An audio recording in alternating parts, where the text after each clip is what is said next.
Learning objectives. After learning this module, you will be able to define the concept of incomplete records, distinguish between double entry system and accounts from incomplete records, ascertain the amount of profit or loss using statement of affairs method, differentiate between balance sheet and statement of affairs, prepare statement of affairs using given data. Meaning and feature of incomplete records. Defining incomplete records. Incomplete records is a term used for any system of bookkeeping which does not follow or use full double entry system. Hence, an organization here is not using double entry bookkeeping system. It is instead using an informal accounting system such as single entry system in order to maintain its financial records. Using incomplete records. Using incomplete records cannot give accurate period end financial statements as they do not disclose all the figures and facts. There is neither any record of outstanding debtors or creditors, nor of stock or of for what receipts and payments have been received and paid. Features of incomplete records. In case of small firms, the records may be incomplete due to partial recording of transaction. However, in case of large organizations, records may be incomplete because of theft, fire, or any natural calamity. Its features are given below. This is an unsystematic manner or method used to record transactions. In the cash book, personal transactions of the owner may also be recorded. Records of cash transactions and personal accounts are maintained systematically. However, no proper information is available regarding revenue, gains, expenses, losses, assets and liabilities. Firms maintain records as per their convenience, hence there is no uniformity and the information is not comparable. The profit and loss for the year cannot be ascertained accurately. The balance sheet may not reflect the true picture of assets and liabilities. It involves dependence on vouchers and invoices in order to ascertain profit and loss information. Reasons of incompleteness and its limitations. What are incomplete records?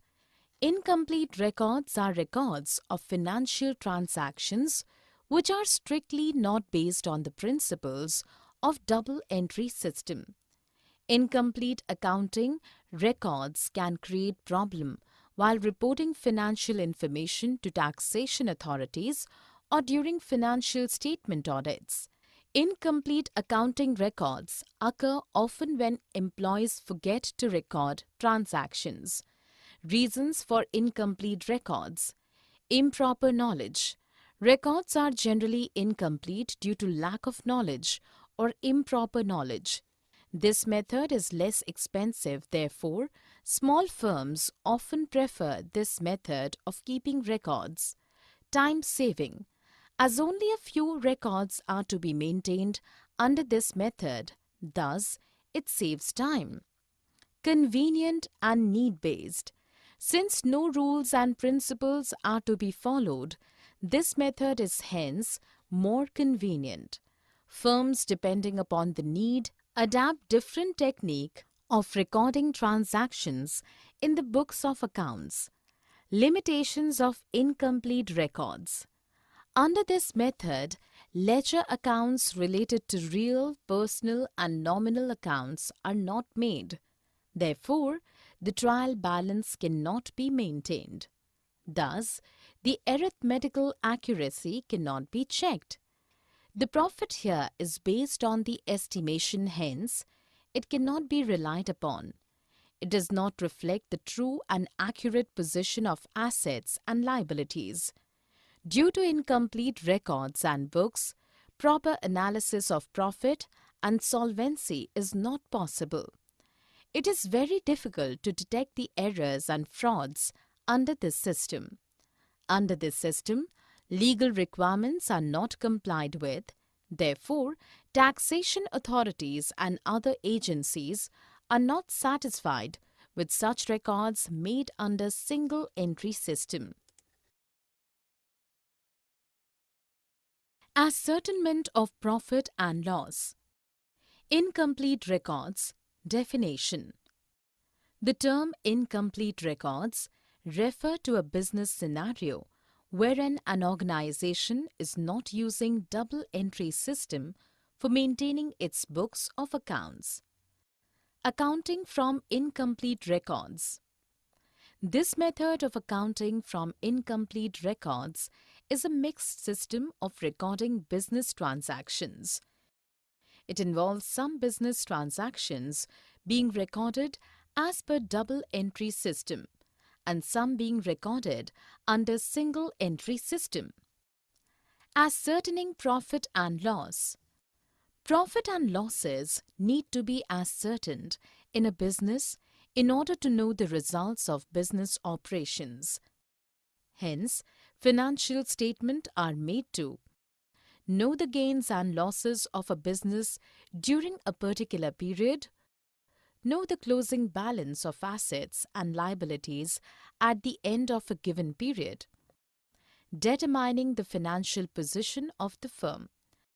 The main concern is ascertaining the profit and loss of the company for a given period with the help of incomplete accounting records.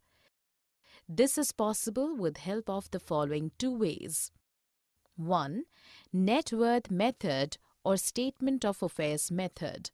This involves preparing the statement of affairs as at the beginning of accounting period and at the end of the same accounting period. 2. Conversion method.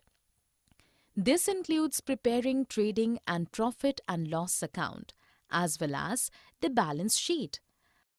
Ascertainment of profit and loss thus involves preparation of statement of affairs, preparation of trading and profit and loss account, and the balance sheet. Preparing statement of affairs. Statement of affairs and introduction. A statement of affairs is a statement of assets and liabilities which is prepared to find out the financial position or capital of a business where accounts are not maintained as per the double entry system. In other words, it is a statement of capital, liabilities and assets. Statement of affairs is prepared under the single entry system in order to find out the amount of opening or closing capital of the business. Statement of affairs method. The statement of affairs method compares transactions at the beginning period to transactions at the ending period to calculate profit and loss. If assets exceed liabilities, this represents a positive capital position for the company, which is a profit.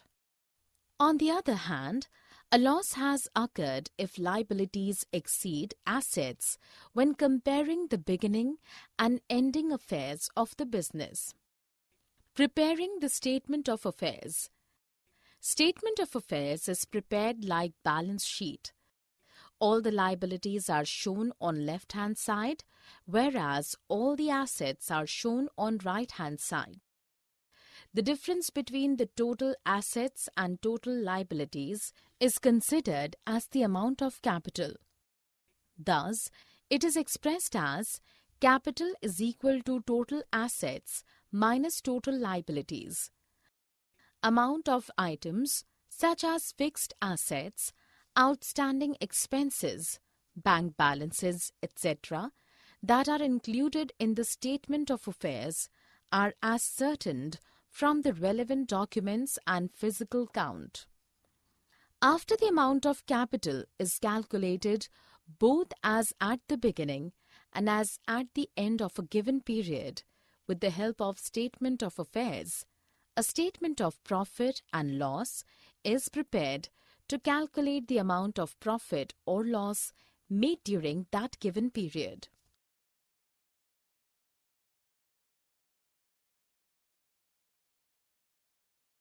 Difference between statement of affairs and balance sheet. Defining statement of affairs and balance sheet. A statement of affairs is known as a statement of capital, liabilities, and assets. It is prepared under the single entry system with the purpose of finding out the amount of opening or closing capital of the business. In order to determine the amount of opening capital, the statement of affairs is prepared on the opening date. The statement of affairs is prepared on the closing date for the purpose of determining the amount of closing capital. It is also known as the balance sheet of single entry system. A balance sheet is a statement of a company showing assets, liabilities, and equity. This statement is based on double entry system of bookkeeping. Format of statements of affairs. The left-hand side of the statement of affairs includes all liabilities and the right-hand side includes all the assets.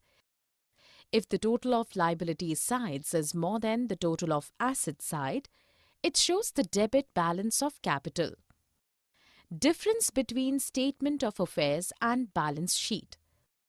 1. Objective. The main objective of statement of affairs is to find the opening and closing capital in single entry system. However, the objective of a balance sheet is to show the financial position of an organization. 2. Omission. In a statement of affairs, omission of assets and liabilities cannot be found easily, but in a balance sheet, such mistakes can be easily traced. 3. Reliability. Statement of affairs is less reliable as it is prepared from incomplete accounting records, whereas a balance sheet is more reliable as it is based on double entry principles. Preparing trading, profit and loss account and balance sheet. Defining trade account, profit and loss account and balance sheet. 1. Trading account. It is an account which is prepared to know the gross profit or gross loss of a business concern. 2. Profit and loss account. Profit and loss account, also known as profit and loss statement, is a statement which shows the net profit or loss of a business that has been made within an accounting period after deducting all expenditure from the income. Balance sheet.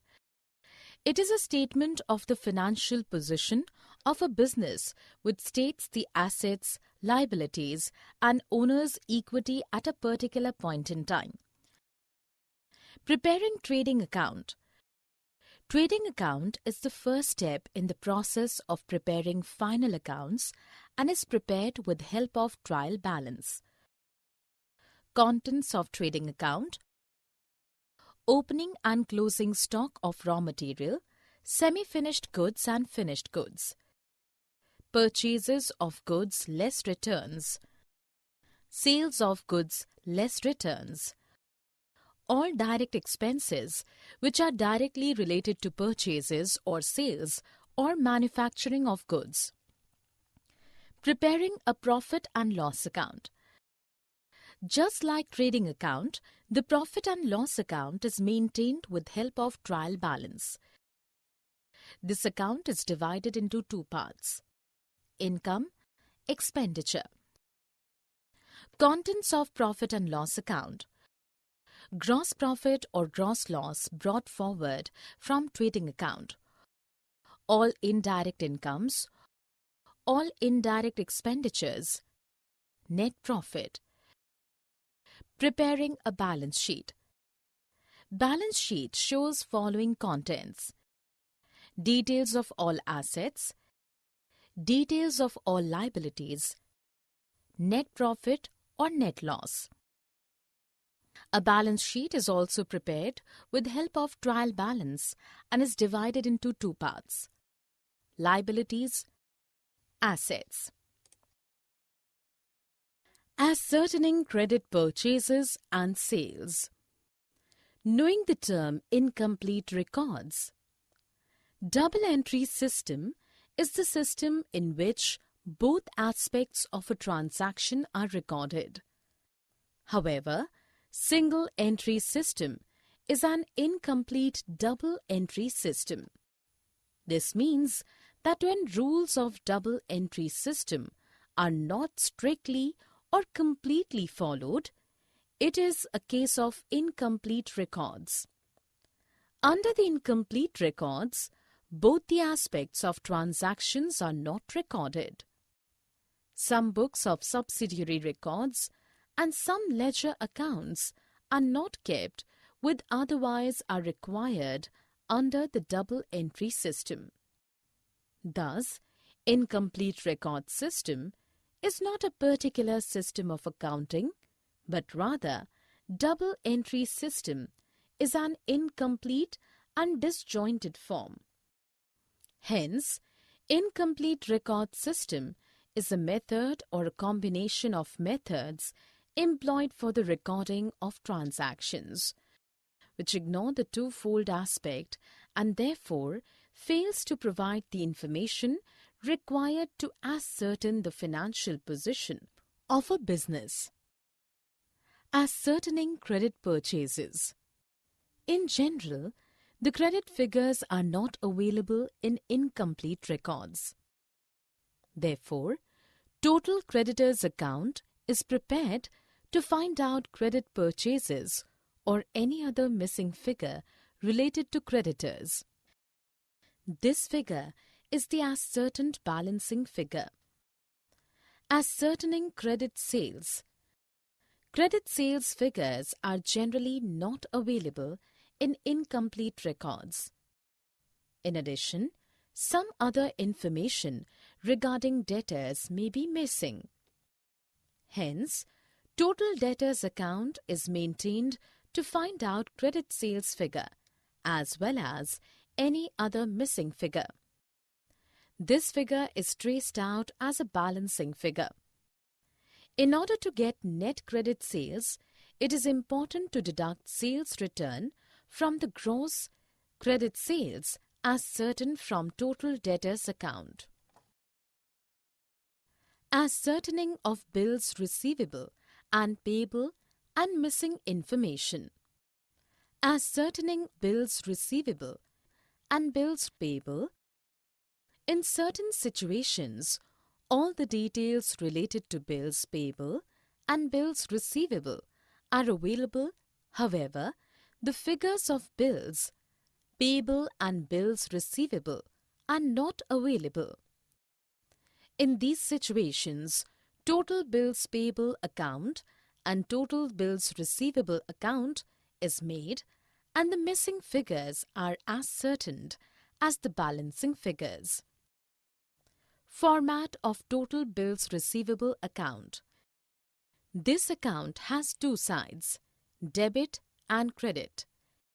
Each of its sides has following column as listed here: date, particulars, journal folio or JF, amount.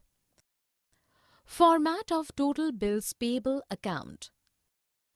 Just like total bills receivable account, the total bills payable account also has two sides, debit and credit. Both debit and credit sides have following columns: date, particulars, journal folio, JF, amount. Ascertaining missing information through cash summary. In some of the cases, amount received from debtors or amount paid to creditors may be missing. In addition, at times closing cash or bank balance may also be missing. In order to ascertain such missing item of payment or receipt, a cash book summary is made.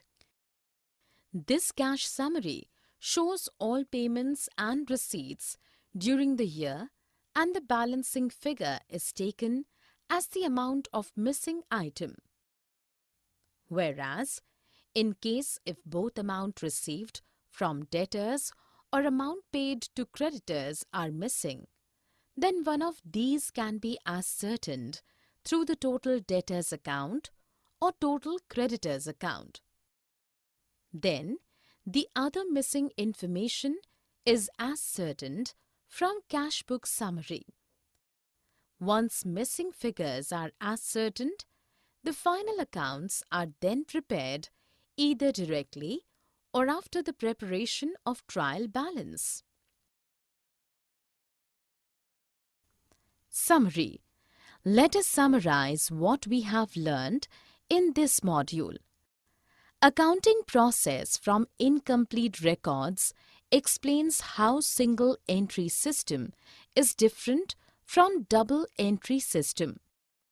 Features of incomplete records and their limitations aims at introducing the method of ascertaining profit or loss using the statement of affairs method. The term incomplete records refer to a business scenario wherein an organization is not using double entry system for maintaining its books of accounts. Profits and losses need to be ascertained in a business in order to know the results of business operations. A statement of affairs is a statement of assets and liabilities which is prepared to find out the financial position or capital of a business. A balance sheet is a statement of a company showing assets, liabilities and equity. This statement is based on double entry system of bookkeeping. Trading account is prepared to know the gross profit or gross loss of a business concern. Profit and loss account shows net profit and loss of a business that has been made within an accounting period after deducting all expenditure from the income. Balance sheet is a statement of the financial position of a business which states the assets, liabilities, and owner's equity at a particular point in time.